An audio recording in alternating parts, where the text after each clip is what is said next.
All right, welcome everyone to today's Google Webmaster Central Office Hours Hangouts on Air. My name is John Mueller. I am a Webmaster Trends Analyst here at Google in Switzerland. And part of what we do are these Office Hours Hangouts with webmasters and publishers like you all here. As always, if any of you would like to get started with the first question, feel free to jump on in. John, can I ask a question, please? Sure, go for it. This is regarding your previous conversation to content being loaded when the page is loaded for tabbed content I'm talking about. So you mentioned if the content is loaded only after a click and it stays on the same URL, then you won't be able to use that. So I just wanted to continue the conversation with regards to URLs. My first question is regarding displaying tabbed content. Does Google consider tabbed content served via URLs with a hash as irrelevant and does not consider for indexing, even though the content is loaded on the initial page view? And please note, we are not using any Angular. We are just using hash as anchors for the tabs. We don't index URLs with a hash separately. So if the content that you want to have indexed is loaded when you load the URL without the hash, then that's OK. We just don't index the URLs with the hash separately. So if the content is only loaded if the hash is present, then that would not work. Yeah, so what we are trying to do is load the content initially and on the page load itself, but only when the user clicks on a tab 2, then we have hash tab 2. And then when the user clicks on tab 3, it's hash tab 3. So that would be still indexed because it's loaded. That's fine. Right. You also mentioned, and I was actually watching one of those old seminars you did regarding Angular, and you mentioned that for tab content to be actually visible in search, it's important that we use static-looking URLs. So do you think if we go down the route of HTML5 push state, is that still applicable? What do you mean? I missed the first part. So it's important to use what kind of URLs? Static-looking URLs. Yeah. So instead of hash, if I use HTML5 push state, and then when a user clicks on tab 2, it's actually /tab 2, and then the content is loaded via that. Is that still considered a good best practice? That's fine as long as there's the static link fallback there. So if you have JavaScript that catches that click, and you use push state to change the URL, as long as there's also the A element with a link to that URL as well, then that will work fine. Awesome, thank you. And how long in seconds does Googlebot wait for the JavaScript to execute before considering a page fully loaded before taking the snapshot of the rendered page? And when does it start counting it from? Basically, is it from time to first byte to those X seconds, or? We don't have a fixed time. So that's particularly because of the way that we cache content.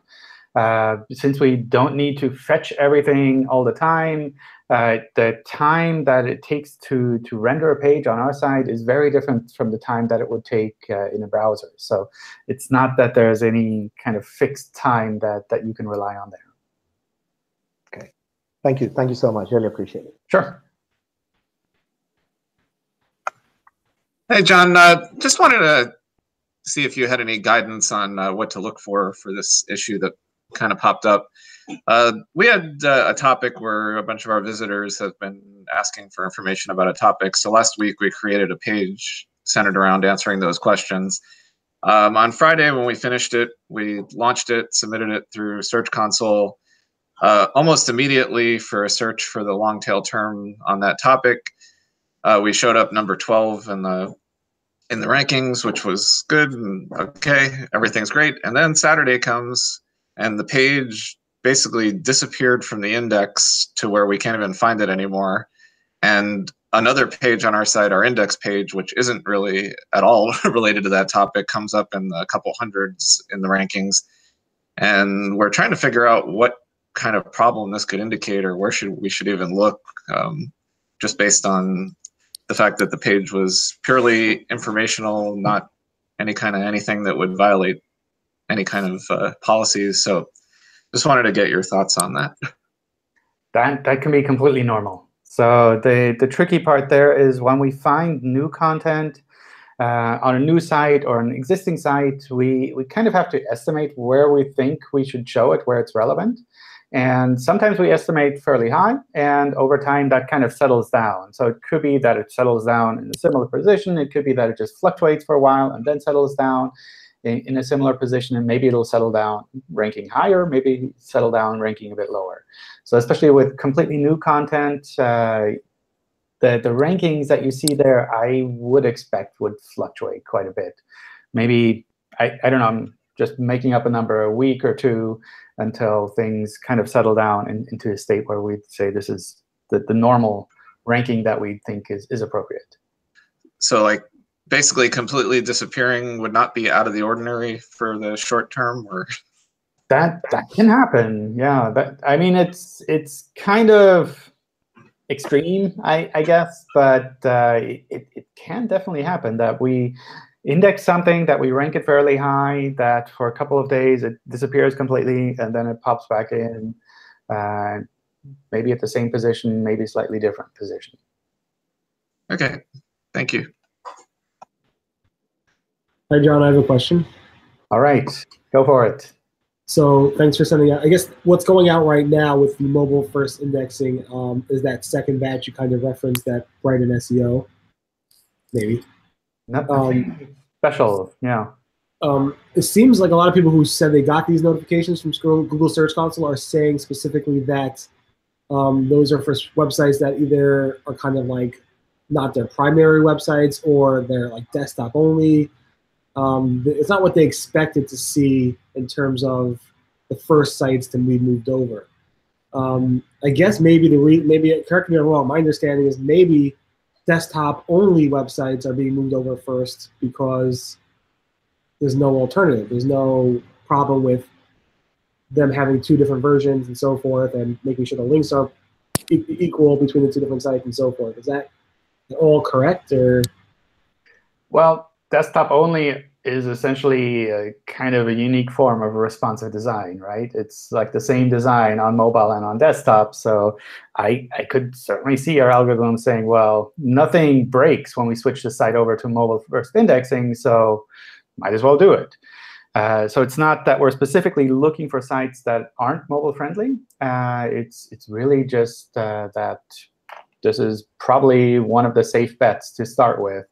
And that's what we picked there to start with. And I think one of the other tricky aspects there is that we're sending these messages more or less in batches. On the one hand, to double check that the messages work in the sense that people understand them, that we don't see a lot of confusion around them. And that's something where maybe the first batch of messages happens to hit sites like that, and the next batch kind of hits a broader group of sites. That's I kind of expect some, I don't know, let's see, how can I say it? Some like non patterns to be there in the first batch of messages, because it's like such a small group of messages. It's the sites that you'll hear about are probably just like all over the place. So I shouldn't look into the patterns or lack thereof that I'm seeing from these people reporting it. You told me not to look into that. Yeah, no, it's not that we're looking for something that's desktop only. It's essentially these are responsive sites. So it's they're responsive in the sense that the mobile view is the same as the desktop view, and you have to kind of pinch and zoom and scroll around to get all of the content. But it's the same content. It works well on desktop and on mobile, more or less. The other thing to keep in mind is that the mobile-first indexing is not mobile-friendly indexing. So it's not related to whether or not a site is mobile-friendly. It's really just the indexing part that's switching over to mobile. And the friendliness aspect is something that's still a ranking factor in the mobile search results, but it's independent of the indexing. Thank you. Hey, John, could I just ask a real quick follow-up on what we were discussing a second ago?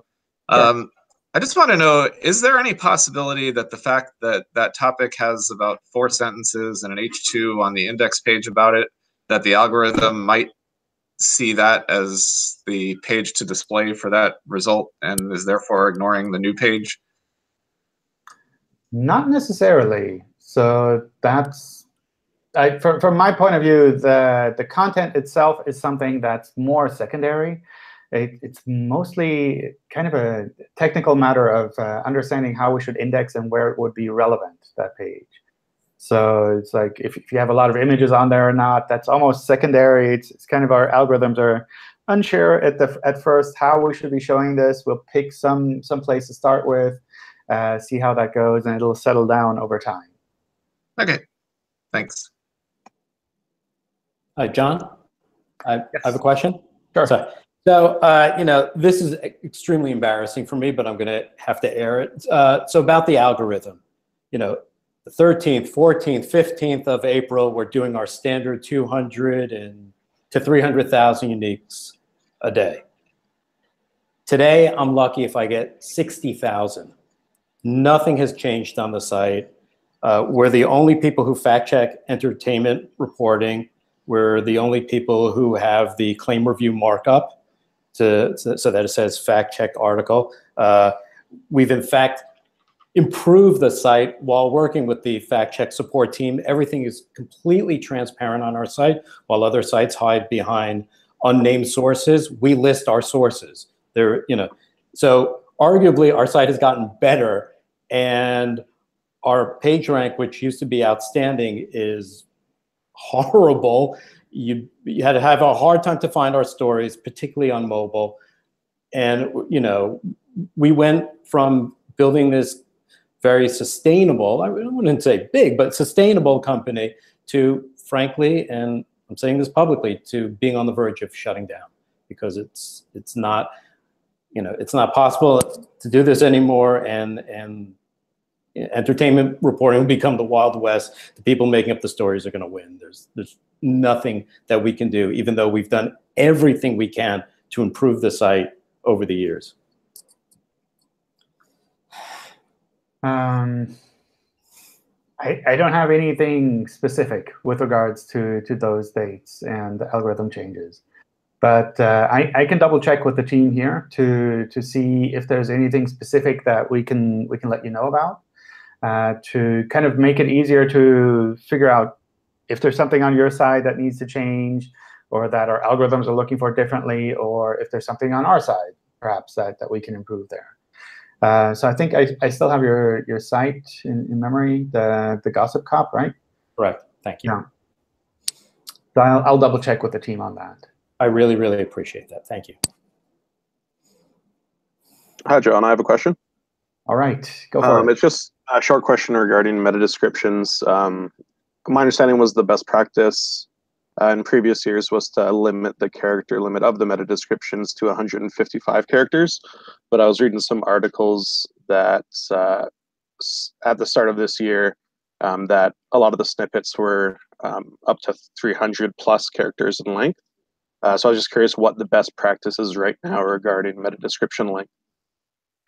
We don't have any public number that we would say you need to focus on this length of meta description.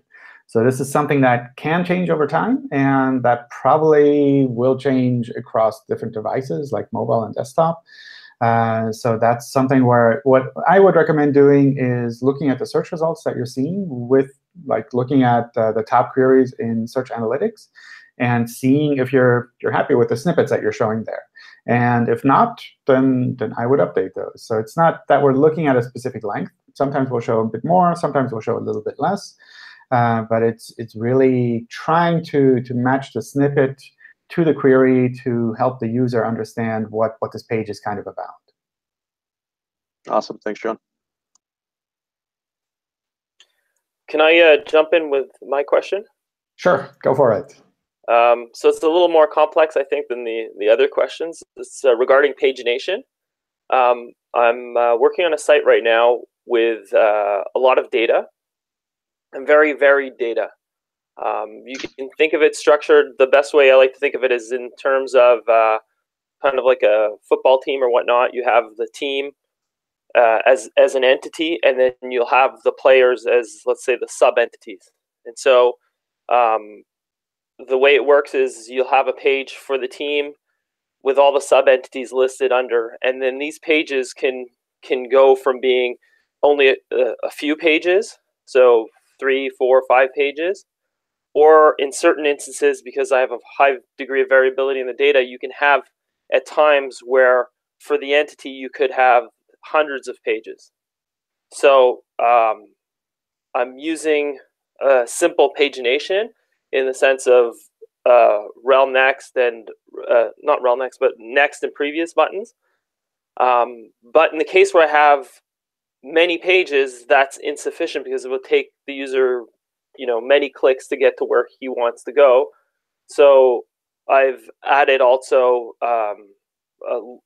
alphabetical links, so A, B, C, D, E, F. So if the user gets, he'll start at A, and if the user wants to go to the player whose name starts with B, he'll click B, and then he'll jump to B in the pages. So the pages have no page numbers or any sort of static component to them.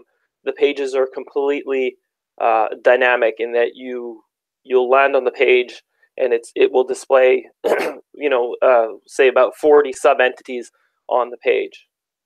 And so my question is, so for the rel next, for the next and previous, I'm using rel next and rel previous. And is there a problem with that in terms of having very many pages into the hundreds of pages? And then secondly, the alphabetical links then also link to the same content, but slightly in a different sequence. The ordering should essentially be the same, but the sequence should be different. So you may go from seeing the 20th entry as being the first entry on the page, whereas if you would have gone from the first page and clicked next all the way through, that entry would have been the 20th entry on that given page. Does that make sense? Yeah, I don't see a problem with that. That should just work.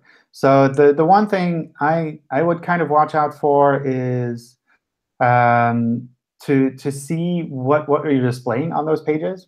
Is this content that's uniquely on those paginated pages, or is this content that links to maybe detail information on other pages? How is that set up at the moment? So what we found is in the past there was a unique page for each sub entity, but we found that there wasn't very much content on those pages. So what we did is we just concentrated everything onto the pages. So you'll have a listing of all the sub entities on the pages, and all the information is there on the sub entity page. And the pages, that data is only on that page. But the sequence, in other words, the order that those entities can appear for a given URL could be different because of the pagination link structure that I described before. Okay, and does the content on the individual pages change over time? Like, could it happen that some item is added to the beginning and suddenly everything is shifted down? Yes. Okay. It doesn't happen frequently, so it's not like it's being updated on a daily basis. But over time, over months or years, we're adding or removing data from the pages, and hence why we don't want to have, let's say, a numbered page structure, because then you'd have to renumber all the pages in the database, and it becomes a nightmare in terms of maintenance. Yeah, I think that part will probably be the trickier one. So the pagination, I don't see any problem with that. Kind of the jump links with the alphabet to jump to a different part within the paginated set, I think that's perfectly fine. That totally makes sense from a usability point of view. The one thing I kind of worry about a little bit is that content that might be, say, on page 5, suddenly next week is on page 7 or on page 3. And then for our systems, it's really hard to understand which of these pages is relevant for that specific piece of content. So if someone is searching for something that currently is on page 5, and next time it's on page 7, do we show page 5? Do we figure out that it moved on time? Like what? How should we figure that out? So that's something that I think would perhaps be a bit tricky. And one thing that might make sense in a case like that is to figure out a way to have maybe some anchors along the list of URLs that don't change. So if that's perhaps alphabetically, that might be an option, because the name or whatever it starts with probably doesn't change that frequently.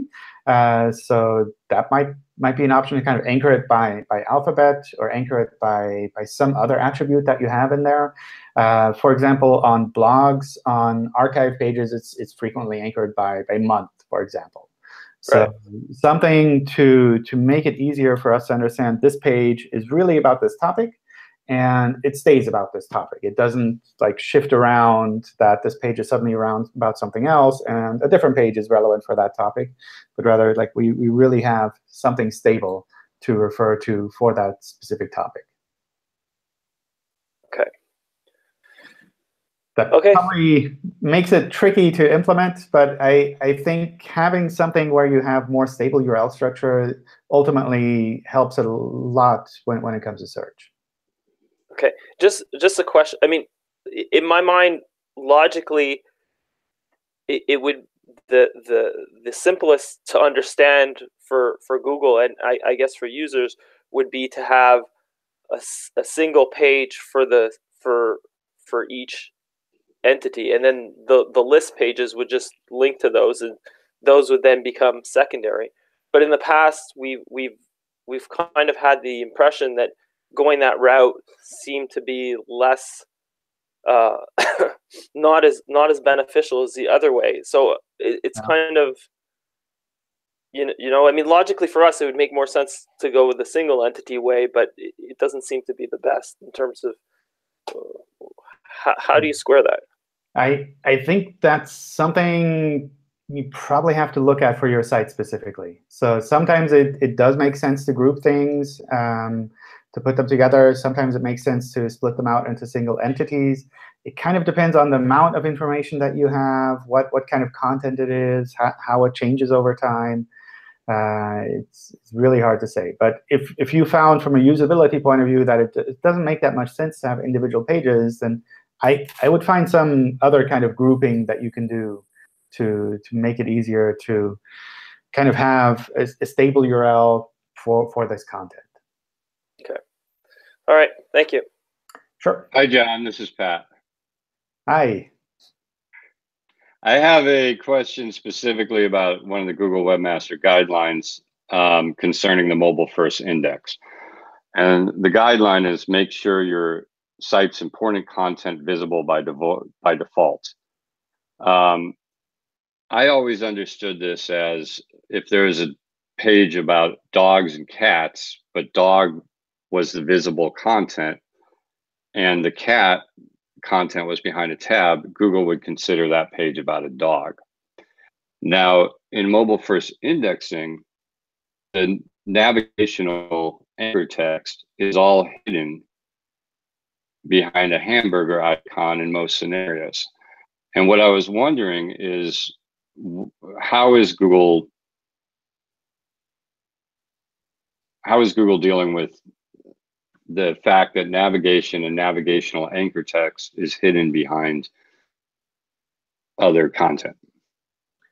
Yeah, so specifically for mobile first indexing, we do take into account content that isn't visible by default.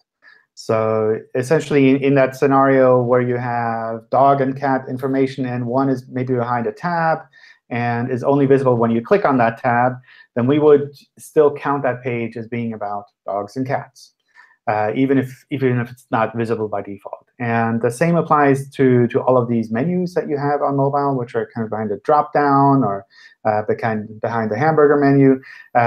Those are items that we take into account kind of as normal content, because we realize on mobile you don't have that much flexibility to put so much stuff on every page in a visible way. Okay, and so specifically, thank you. And then, so let's say we had a site that only had 3 navigational items, dogs, cats, and turtles as their main navigation. What you're saying, it would be no better to have those 3 words up, since they're small words and they'll fit on mobile. There's no difference between if the anchor text is visible on mobile or if it's hidden behind an anchor text. That's correct. Yes. Perfect. That was what I was looking to clarify. Thank you. Fantastic. Cool. OK, let me run through some of the questions that were submitted. Some of these managed to get quite a number of votes, so I guess that's good. Massimiliano has a question around news articles where he published something about the Avengers under domain.com/movies, along with other articles, and now he's moving that to a separate URL. Am I going to lose any historical value from the old articles? Should I 301 redirect the URLs? Will Google fall into confusion having historical news under movies and more recent news under Avengers? These kind of changes do happen over time, and we do try to figure that out. For the most part, I think it makes sense to try to keep the same URLs as much as possible, rather than to keep moving to new URLs. But if you do have to make these kind of changes, and you can 301 redirect from the old URL to the new one, then essentially we can forward all of the signals from the old URL to the new one. The one situation that I've seen, which sometimes comes up, which people sometimes run into, especially around like yearly content or quarterly content, is when you have separate URLs for maybe an event that takes place every year. So I don't know, some conference, and then you add -2018, and that's where you have all of the conference information. Next year, you have that conference -2019 with all of that information. Then what happens there is, of course, we have a lot of signals about the older conferences and not much information about the newer conferences. So what will probably happen is we'll start ranking the older conferences instead of the newer ones. So if you're writing about a movie series, and going back to this example, and you have different versions of that movie, but you have one primary landing page for that series, then I would try to keep that primary landing page on the same URL, and then move the older content onto kind of an archive URL path, where you have /2017 for last year's version, or something like that. So essentially, shifting from one URL to another is fine. If you're doing that constantly, say on a yearly basis, I would think about perhaps finding a more stable path for the persistent content that you have for that topic. We do a lot of A/B testing on our website to maximize conversion rates. We use a solution similar to Optimizely. We have JavaScript on a page that changes UX for visitors. The code triggers only for real visitors and doesn't change anything for bots. Could this cause problems with SEO and be considered cloaking? What's the best way to do SEO-friendly A/B testing on landing pages? In general, if you're just shifting content around and changing text, then that's less of a problem. The one thing we do ask is that you don't treat Googlebot any different than any normal user. So if you have different versions of your content, then I would make sure that Googlebot also runs into one of those different versions. It's no problem if you kind of give users one specific version. If you want to test the persistent state in that version, that's perfectly fine. But Googlebot shouldn't be excluded. So you shouldn't have something in your rule saying if the user is a Googlebot, then always show this version, and everyone else gets a different version. It should be a part of the normal A/B test. And because Googlebot would be a part of the normal A/B test, we kind of recommend to limit the A/B test to a reasonable time, so that you don't have this constant state of things shifting around for Google, but rather that we can index something persistently and a bit more comprehensively like that. Hello, John. Yes. I have a question for that as well. I've been noticing with clients more and more, they're trying to do content that changes depending on what city a user is in rather than the country. So I'd really like to make that distinction. Not a country. Country distinctions are easy, but when it comes to Portland, Oregon, or San Francisco, or Los Angeles, more and more people are trying to customize their page towards these cities. Is there any clear-cut Google documentation or recommendations for people who are doing that, or is that just a dangerous thing to do? I wouldn't say it's a dangerous thing to do, but Googlebot usually crawls from the US, from California. So if you have content that's visible to users in California, for example, then Googlebot would probably see that content and index that content. So if you have different content depending on different locations, then Googlebot wouldn't see that different content.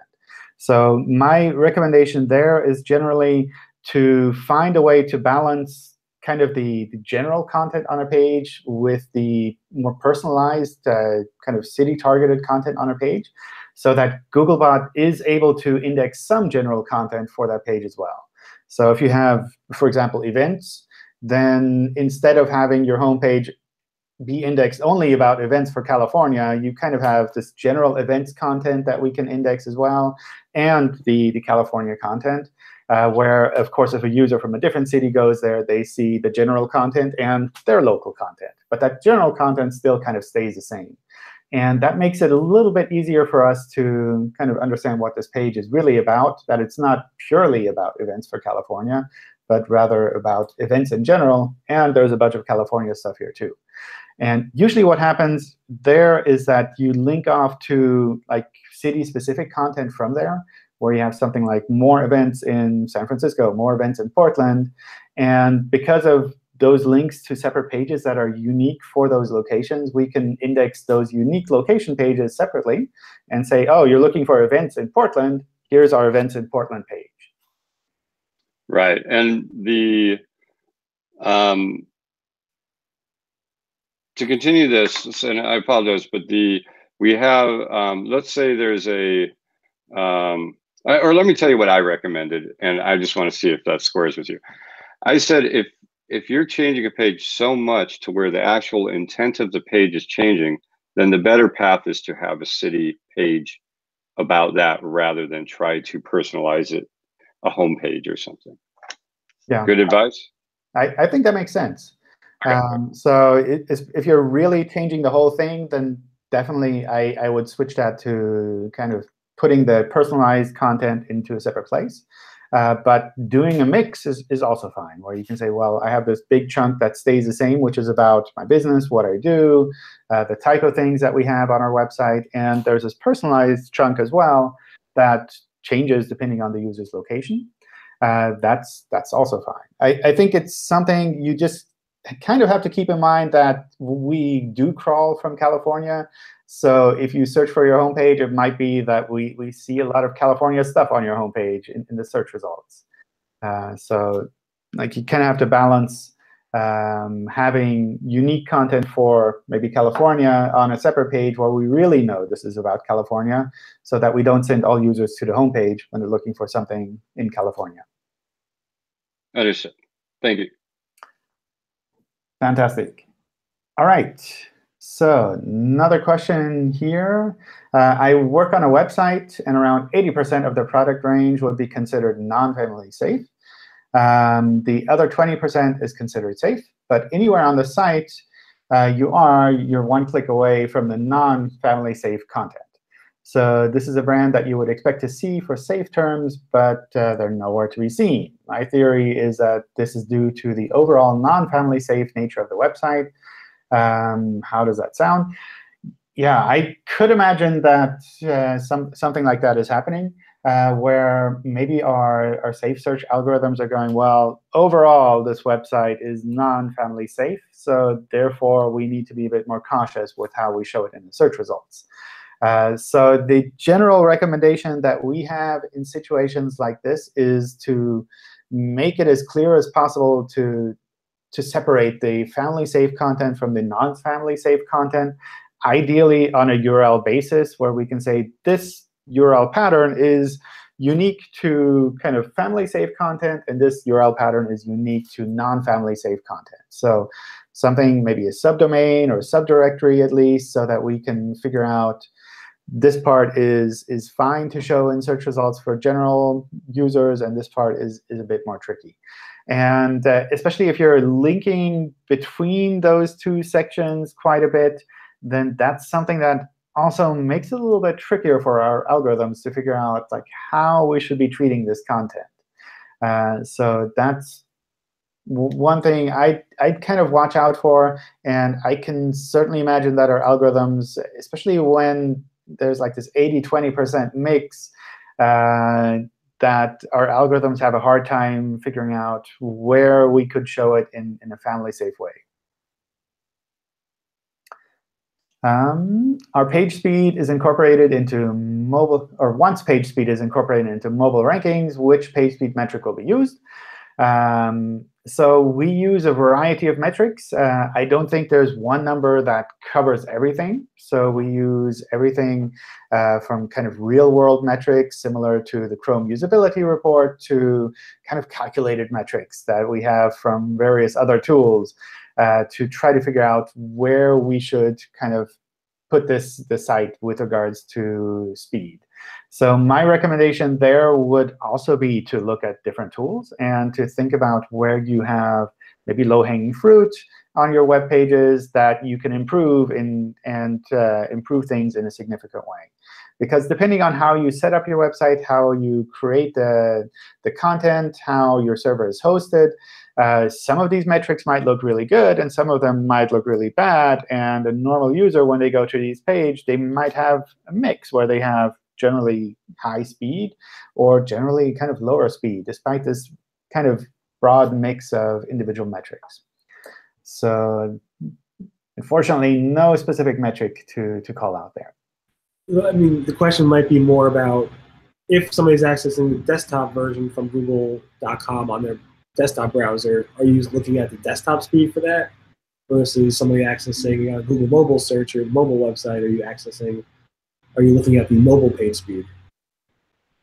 The mobile speed change that we're rolling out, I think in June, is specifically to the mobile search results. So that wouldn't apply to the desktop search results at all. There is their own desktop version and there is their own mobile version based on this. I don't quite follow. What? Again, so let's say it doesn't make a difference if you're the mobile first index or mobile first indexing or not. If you have a desktop only website and Google is going to show you that desktop site, the mobile page speed is obviously not relevant. It's the desktop page speed.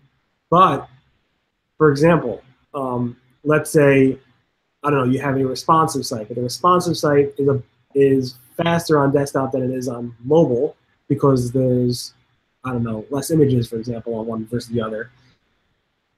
Google's going to use the page speed of which version? Does it depend on if it's being accessed on Google Mobile versus Google Desktop? Yeah. It's it's specific to the mobile search results or the desktop search results. All right, thank you. All right, let's see some more questions. Let's see. We're having an issue with product URLs indexed after redesign of our AngularJS site. The URLs are search-friendly, and when I fetch and render, they render properly with unique content, canonical tags, titles, and other meta information.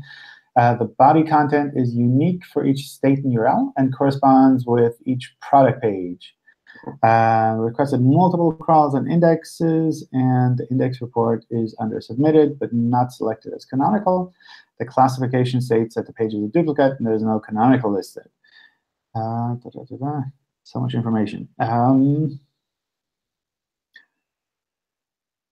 I probably need to take a look at those unique URLs. So it looks like they're listed in the question. So I'll copy those out and double check what I can find there. So it sounds like generally you're doing the right thing there in the sense that you're testing if these pages are actually being picked up and if they can actually be rendered. And it sounds like we're not quite clear with regards to how we can actually render those pages.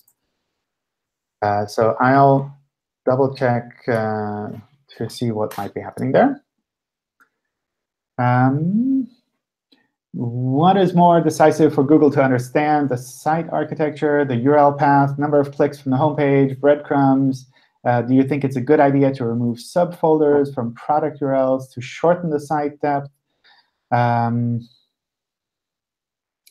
So for the most part, to understand the site architecture, we essentially just follow the links on these pages. So The URL itself is less of an issue. So if you have query parameters, if you put everything into a path, all of that is essentially similar to us.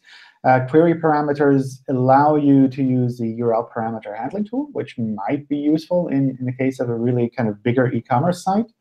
But in general, you can use subfolders, subdirectories. You can make a long path or a short path. That's totally up to you. So it's more a matter of understanding the architecture of the site by following the links on the site to see, like, this URL is related to this one, and this one is kind of a category page, and there are a bunch of detail pages below this one. All of that helps us to understand the page a little bit better. So breadcrumbs kind of naturally falls into that pattern, and that you have a link to the higher level categories, and that helps us to understand the context of pages a little bit better. But essentially, it's not a matter of like minimizing the length of a URL to make it easier for us to understand or not. Hey, John. Hi. Hi. I have a question about site quality as well. We commenced the domain move on the it was the 4th of this month, from the .com to .org, and by the 11th of the month, the new site had a manual penalty. A 10 content manual penalty. All we changed was we hid a CSS rule for a button, and we made the site faster. Also, we changed the offers on all of the content we had. What could be the case? Like, what was going on here? So I suspect the move is unrelated to the manual action. The manual action is something that the web spam team looks at manually. So if they don't have like this list of sites that are moving, and then they go and often look at those sites, they're essentially going through and trying to find sites that are problematic, and then taking action on those manually when they're looking at them. So it's not, especially when you're looking at something like thin content, it's usually not a matter of a technical issue that you have done a move, or that it's like a specific URL structure or a specific CSS structure that you have. It's really a matter of the actual content on those pages. Our domain is readingsanctuary.com, and I believe our content is not thin at all. Yeah, even if the content hasn't changed, then it might just be that nobody from the web spam team has looked at it in a while, and because of that, it's like, well, they notice it now, but even if nothing has changed before, that doesn't mean that it was OK before. So that's something where I'd recommend really kind of taking a step back and thinking about what is actually happening on your website, where this thin content might be coming from, what kind of problems might be from there. Maybe it's something, I don't know, related to user-generated content, that you have a lot of low-quality user-generated content that's being pushed there. It's really hard to say. So that's something where I really recommend taking a look at the site, maybe getting some other people to look at the site as well, and getting some opinions on what you could do to kind of improve things overall there. OK, thank you. I do believe, though, we are one of the better sites for this type of query. OK. But thanks for the input. Yeah, I mean, it's really hard. So I don't know your site. I don't work with the web spam team directly, so it's not that I could be able to say, like, it's like definitely a low quality site and you deserve like this manual action. It's also possible that the web spam team is seeing this as something that's kind of on the edge, and depending on what you have on your website, sometimes it makes sense to respond to the manual action, say, hey, actually, I think you're misunderstanding our site. We have this and this and this, which are really high-quality parts, and it might be a bit confusing. Maybe we can make it less confusing, but kind of talk to the people as well. OK, we sent a reconsideration request on the 12th with all that information in it. We haven't heard back from them as yet. Okay. Is this wait time normal? That can happen, yeah. So especially if it's something where the web spam team is not quite sure, where they need to double check with some other analysts, that that can happen like that. Okay, thank you. Sure. All right.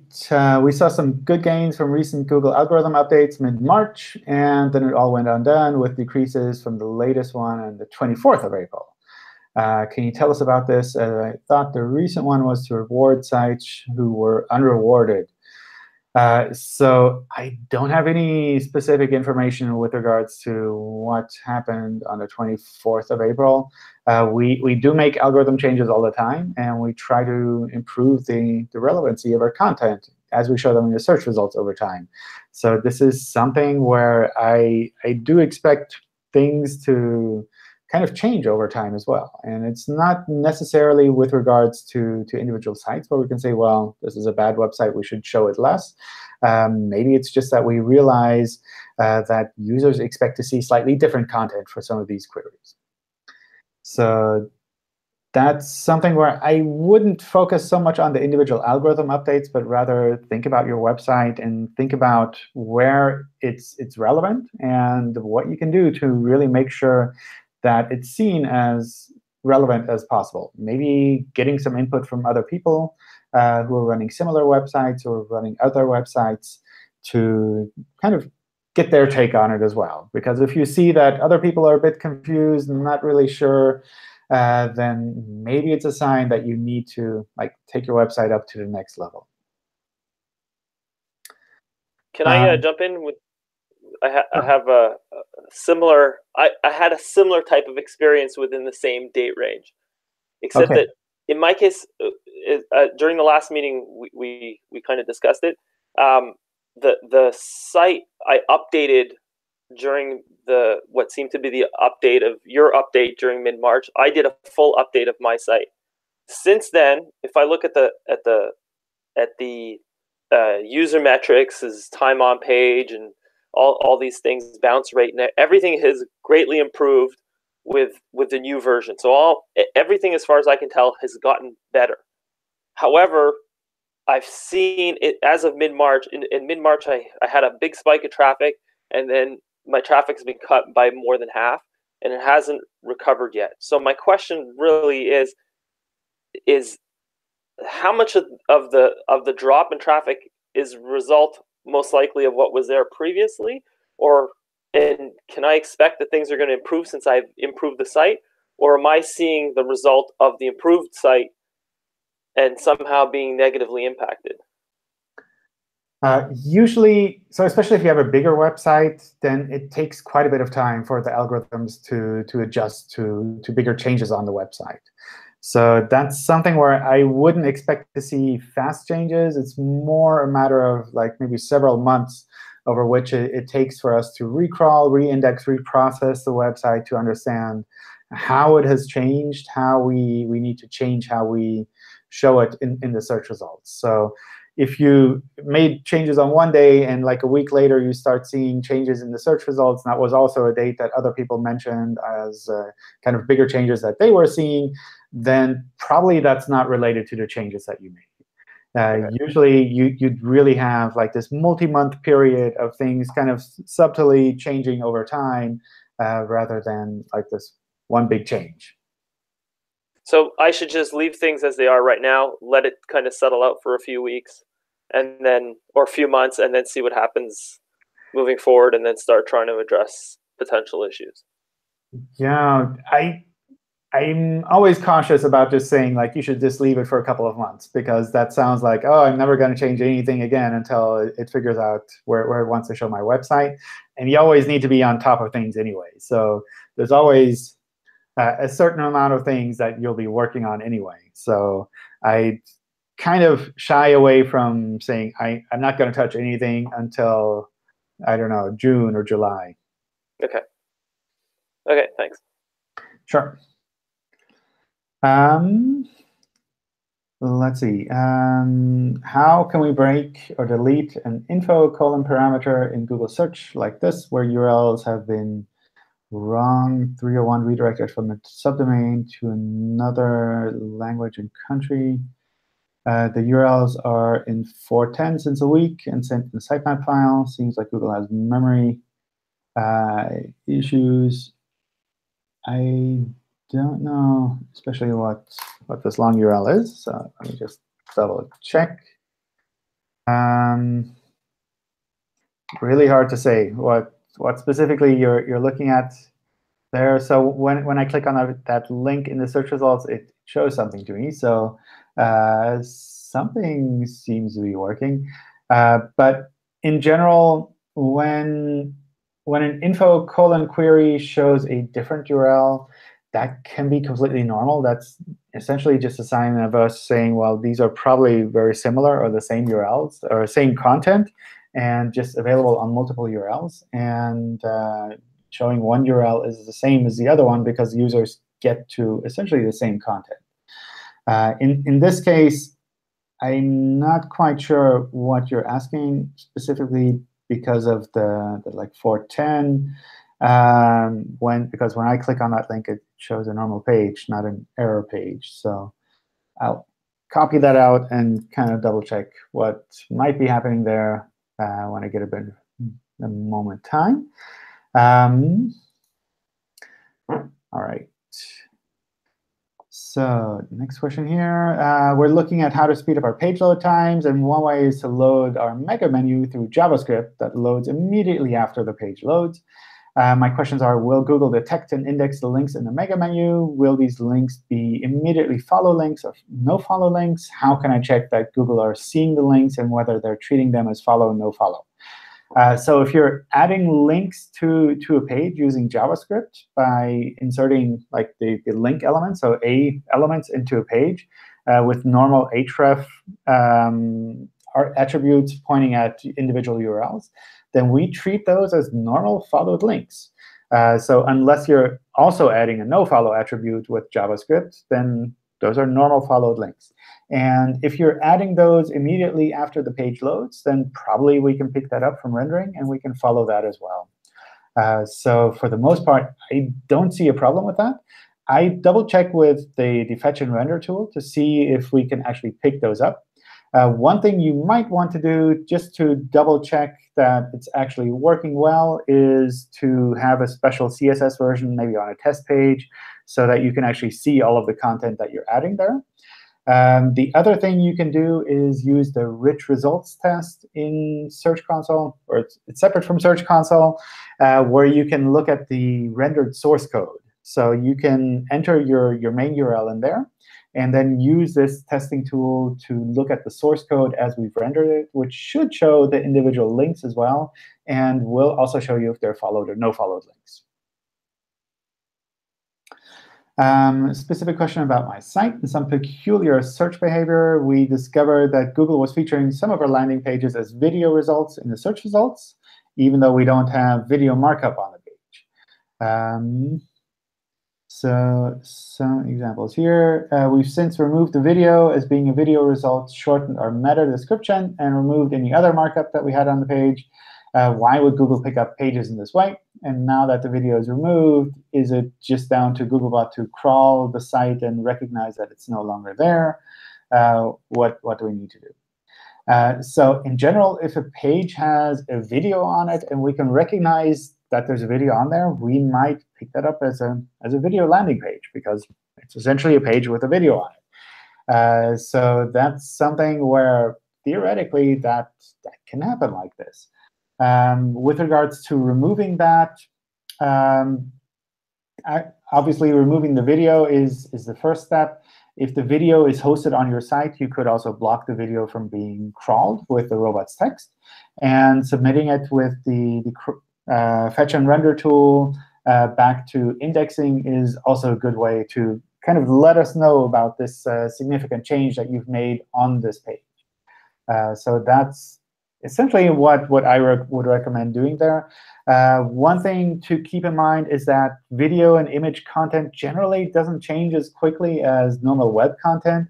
So sometimes it takes a little bit longer for our results in that area to kind of update and be refreshed to kind of the current state on the web as well. So it's not as quick with regards to indexing as just normal HTML web content might be.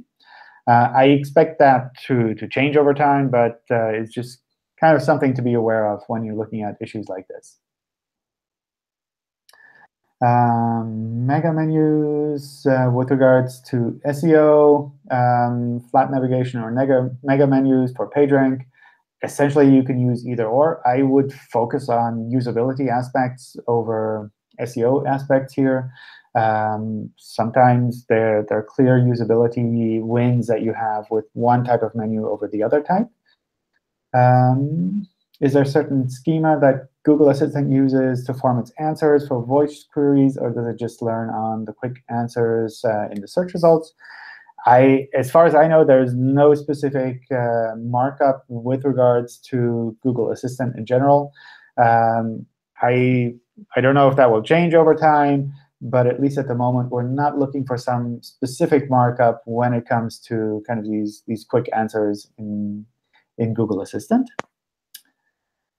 Let's see, another question here. I am being pressured to insert /products or an alternate relevant catalog-based identifier into our product URLs, which make up 95% of our large site. This is to facilitate Cloudflare speed optimization to help with analytics reporting. Plus, it should allow us to improve the site's breadcrumb structure. Obviously, a large number of 301s will be added to cover this off. I've read there could be up to 25% visibility loss short term. Will improved speed ultimately result in better visibility, or will amending the URLs be an overriding long-term negative? So in general, site structure changes do have short-term fluctuations involved. So if you're making significant changes in the URLs on a website, even if you're doing 301 redirects and doing everything else right, so changing internal links, updating sitemaps as well, you will definitely see some short-term effects with regards to the visibility of these pages until everything has settled down into kind of a more stable index state. But this is something that, I don't know, if you need to make these URL changes, you kind of have to bite that bullet and take that into account. In general, I wouldn't expect this to be something that would have lasting negative effects. So you probably see short-term fluctuations, and in the long term, this should settle down in essentially the same state again. And if you have wins from changing the URL structure, like making it easier to have clean breadcrumbs, improving the speed of the pages, better analytics, then obviously you have all of those positives in addition to being in a similar state as before. So that sounds like it's worth it. The one thing I would do here is just make sure that you're doing these changes at a time where you're not so relying on search traffic, just to make kind of that time where things fluctuate a little bit easier, so that you don't kind of have to rely on search traffic during that time where you know that things will be a bit up and down. All right. Wow. OK. I think we're almost over time. Oh, we are over time. Maybe I'll open up to you guys again. Is there anything else that I can let you know about, help with?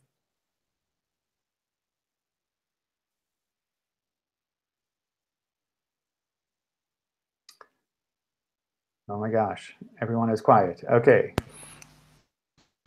That's scary. Me again, John. Okay.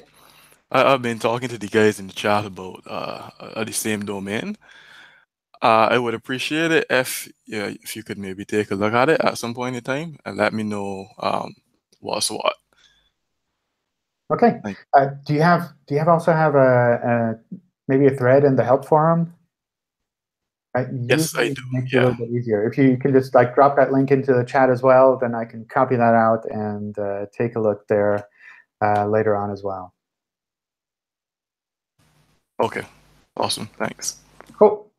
The other thing maybe worth mentioning is that next week we'll be at Google I/O. So if you're keen on hearing about us with regards to search, specifically we have a session on JavaScript sites and search, feel free to tune in there. I think these sessions are all live streamed and will definitely be on YouTube afterwards. Maybe I'll have a chance to also set up an in-person Hangout again, since we're there where a lot of developers are. And we can do do Hangout like this, and with people in the room as well, which is always more fun. All right, so let me copy all of this stuff out of the chat so that I don't miss anything important there. And otherwise, thank you all for joining. Thanks for submitting so many questions. Sorry we didn't get to go through all of the questions. I'll kind of see what we can do there. And I'll also set up the next batch of Hangouts so that anything else that's on your mind, you can drop in there.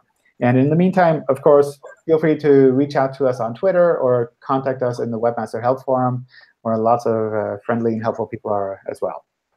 All right. Okay, thank you, John. Thank you, John. Thanks, John. Thanks a lot, and have a great week. Bye, everyone. You too. Bye.